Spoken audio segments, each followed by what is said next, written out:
Welcome to Dr Joe Unplugged. The topics discussed in this podcast will reflect my opinions and are not in any way to be regarded as medical advice. 10,000 steps, 2,000 steps, 15,000 steps. Which is the magic number? Good question. Interestingly, the number of 10,000 steps per day is the optimum amount. Like a lot of things that we accept in the world, actually isn't based on any science. The notion of belief, the science, I think, has frayed a little bit at the edges over the years for obvious reasons. But it was a marketing campaign from a Japanese company in the 1960s, and it had a pedometer. And so the idea of counting your steps, which is relatively new in human history, and the figure of 10,000 was plucked from the air. And human beings like round figures. You know, we think about decades and centuries. So everything that ends in a zero, we tend to take a bit more seriously, in inverted commas, than something that ends in a 7. So we do things in, to be fair, a week has 7 days. Anyway, that's all a little bit off topic. Walking 7,000 or more steps per day, and we'll put the link in the description below as usual. Walking more than 7,000 or more steps per day is associated with fewer depressive symptoms and a 31% lower risk for depression than taking fewer steps, a new meta-analysis has found. Interestingly, again, the 10,000 steps, which she said didn't have much basis, but it's a good thing to do. So don't get me wrong, walking 10,000 steps a day is a good goal, and certainly regular exercise is very important for your health, and we'll touch on a couple of other things about that in a few minutes. But if you only get 9,247, you don't really need to get too stressed about it. And if you don't get 10,000 every day, you also don't need to get too stressed about it. These researchers conducted a systemic review of 33 observational studies, including 96,000 adults aged 18 to 91. The number of daily steps that had a significant inverse correlation with depressive symptoms, again, we said at the top, came to about 7,000. An additional increase of 1,000 steps per day was associated with an additional 9% lower risk of depression. Now, observational studies have their uses. Not everything has to be a double-blinded placebo-controlled trial, and they have their limitations as well. But observational studies do rely necessarily on reported data. So how many steps people take is something they report, and they'll be filling out a questionnaire about their symptoms. And that's not to say that that people make stuff up, but memories can play tricks as well. And all of these questionnaires to do with mental health necessarily are arbitrary. So, do you feel good, fair, bad? Do you feel good most of the time, some of the time? And somebody's sometimes can be another person's often. So, so these are all the limitations. Again, that's fine. Doesn't make it it's not a problem of itself, but we just need to be aware of it. And that there is a correlation does not equal causation. So that the people who are walking 7,000 or more steps per day may report lower symptoms of depression, it could cut two ways. So it could be that, yes, and we know, and there's been a lot of work that shows regular exercise is associated with better mental health. It can also cut the other way. If your mental health is better, you might be more inclined to exercise. A little bit of a chicken and egg scenario. But it's certainly the case, and we know this, and there's been a lot of work over many, many years demonstrating that, yes, if we do some regular exercise, it's good for stress management. And as part of that, it makes it less likely, it's not a guarantee, it's not a force field, but less likely that we will suffer from anxiety and or depression. And part of the reason for that is it's dealing with our stress.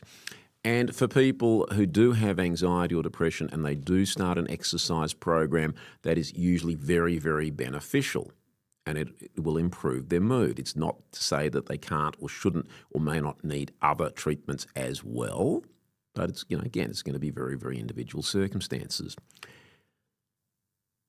But I suppose when we start making arbitrary cut-offs, there is a degree of assuming one size fits all.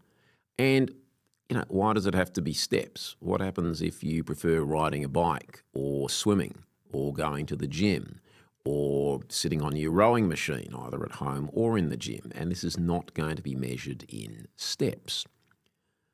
So this type of research is immediately, in the same breath, useful and useless. So I think it's useful in that it highlights, again, the benefits of regular exercise and regular activity. But a little bit like with these sleep apps, and people have a good night's sleep and then look at their watch and it tells them they haven't had a good night's sleep, and then get worried about the fact that they haven't had a good night's sleep. In actual fact, they've woken up quite refreshed. I think how you feel really does trump what an app is telling you. There's also a lot of work that shows that intermittent activity can be very, very useful. Now, another fun fact I heard at a conference some years ago was that between 1965 and 2010, the amount of calories that we used up day to day fell by about 2,000 over the course of a week. And that's going to be as much, and for some people more than 1 day's intake of food. So if in 2010 you were eating the same amount as in 1965 and you weren't doing anything else different but assorted labour-saving devices, and you know what I'm talking about, we'll go through a few, you effectively burnt up 1 day's less calories per week. And you may then scratch your head and think, well, why is my middle a bit bigger than it used to be? And we're talking about, for example, getting up to change the TV channel, getting out of your car to open the garage door. And I remember doing that as a kid. Washing dishes rather than putting them in the dishwasher, hanging clothes out on the line instead of using a dryer. You can even buy pre-chopped vegetables at the at the supermarket these days. So there is a lot of time and labour-saving devices, and these are good. They've improved our lives. When it's cold and wet and raining, or in some parts of the world snowing, and you get home, you don't have to get out of your car and you just push a button and the garage door opens. I think that's really good. That makes my life better. I enjoy that. And yes, rather than have to get up and change the channel, you can press a button. That's also quite good. Sometimes the trick is finding something to watch, and it's really, and a lot of you who've been around for a few years will sort of remember the days when there were only 3 or 4 channels. Now there's a couple of hundred and there's still not necessarily anything to watch. And surprise, surprise, daily chores may provide cardiovascular protection in women who don't exercise. Short bouts of vigorous intermittent lifestyle, physical activity, lower rates of cardiovascular disease. So essentially, if you are doing some chores, and maybe it's not a good term because chores has negative connotations like, I have to do it. I'm not sure too many people enjoy sweeping or vacuuming or, cleaning the swimming pool or, sweeping outside. But if you turn it on its head and think that this is actually a form of exercise, look, I haven't got time to go to the gym today, but look, I might clean the floors. And that is a useful form of exercise. And these short bouts can be, as little as a few minutes, which actually did surprise me. You'd think it needed a little bit more than a few minutes, but, as little as 2 minutes did have some benefit. You're actually doing something physical in terms of activity, and that was useful. Now, this study was particularly for women, but I'd be pretty stunned if it didn't apply for men as well, although, dare I say, men may be a little bit less likely to grab the broom or the vacuum cleaner. But hey, you can do it, and I'd be stunned, absolutely stunned, if the benefits weren't similar. So what it says is incidental activity is also useful, and we can all get that. We can take the steps instead of the lift or the escalator. So just go up the steps if they're there. And it's extraordinary how many times, and I see this most often at the airport, everybody's queued up to get onto the escalator and there's nobody going up the steps. It's like, what's wrong with going up steps? And if you've got your hand luggage, I'm sure you can manage. But, again, People are different. Some people that would be difficult, and if you can't, you don't. But if you can, then why don't you? And you also see people cruising around car parks to try and get the spot that's closest to the door. Okay, if it's raining, fair enough. But if it isn't, or if the car park is undercover, why don't you park further away and you can get some additional steps? So again, and we're all time conscious. That's important. But if we want to get some exercise and some activity, there are ways of incorporating movement into our daily lives. And there's also work that has shown exercise may help stop cancer progression and lower death risk. Again, it's not saying it's a treatment for cancer. I want to make that very, very clear. Experts are interested in exploring the role of exercise in cancer management. One study found physical activity before diagnosis is associated with a decreased risk of progression. I suppose what that's really saying is if people are in better shape, which means they're doing some regular physical activity, perhaps their outlook with any illness may be better. And once more, there's been work that shows that doing some exercise after you've been diagnosed may also be very beneficial. And I'm not saying that is a treatment per se, but it's useful. It gets you in better shape. If you're in better shape generally, then your body may be in a better position to deal with whatever it also has to deal with.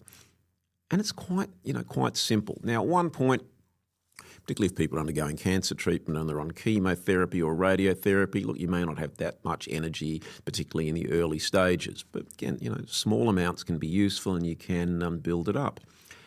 The results, and I'm quoting now, the results of this work highlight the potential benefits of exercising for decreasing cancer progression risk and encourage its regular incorporation into people's lives.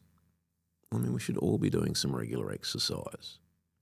100 years ago, people didn't have to formally exercise. Most people didn't have a car. You had to walk from A to B. You had to, most work was physical. You really didn't have much choice other than to wash your clothes and hang them out. And, most of what we did involved physical activity. Today, it doesn't. We have very sedentary lifestyles. There is a solution to that, and that is to be active. Why doesn't this get more publicised? Why don't we hear about this? Because there's no money in it for big public health, academia, or dare I say, the pharmaceutical industry. There is money in it for gyms and personal trainers and the like, but they don't have the deep pockets of the aforementioned group. So we don't get much promotion of it. But that doesn't matter. You can still take matters into your own hands. So what does that mean in practice? Find a form of physical activity that you enjoy and stick with it. It doesn't matter whether it's swimming, bike riding, jogging, running, gym, rowing, some form of sport, if you like playing a team sport. Now, if you're doing that and you haven't done it for a while, then obviously you need to be training as well. You don't want to injure yourself. If you've not run for 5 years, don't attempt a marathon the first day. This type of stuff sounds so obvious, but it is really, really important. Start at a level that you can manage and you can build it up over time. What you don't want to do is pull up sore or injure yourself and then get discouraged and then not continue. So the human body is designed to be active, has been for centuries. It's very, very recently that we haven't been. And as we're seeing, and this work really bears out what I think we all know at some level, is that physical activity is good for our physical and mental health.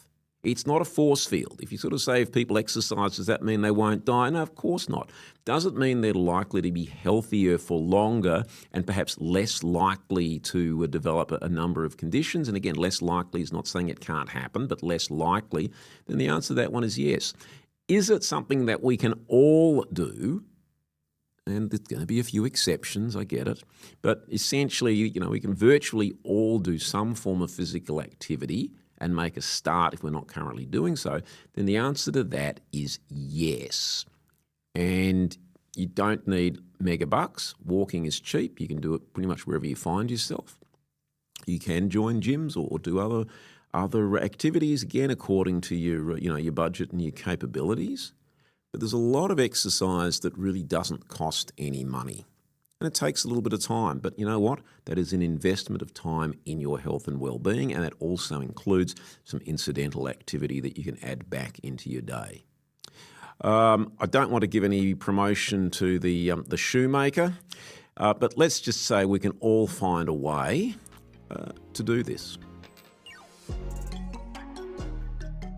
Thanks for listening to Dr. Joe Unplugged. If you enjoyed this podcast, please like, share, and consider subscribing. Tell your friends. If there are topics you'd like to see covered, be in touch through the chat or email info@drjoe.net.au.